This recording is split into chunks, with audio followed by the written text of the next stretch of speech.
Hi, it's me again with Corel Draw Tips and Tricks, and I just made this pattern last night and kind of like on a hand grip.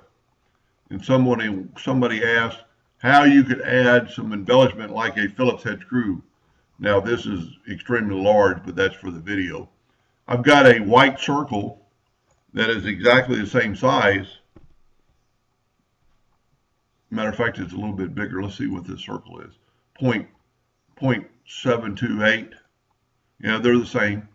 So this is filled in with white. So let's take a rectangle, hit it with yellow, and hit back to the page. So we've got a white background. We're going to take away the yellow for a second. We're going to nudge this over, and we're going to select both items, our pattern and the white circle. And this time we're going to go back minus front.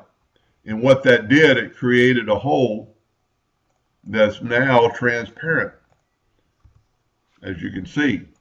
So now we can nudge this back twice and put it right where it needs to be.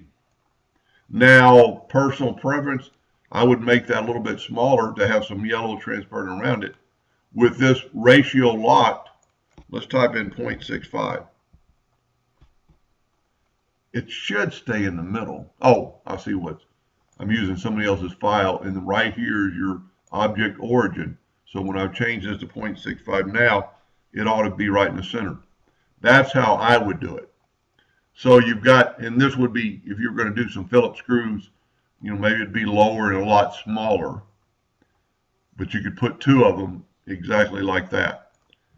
So that's how you could add something into that pattern.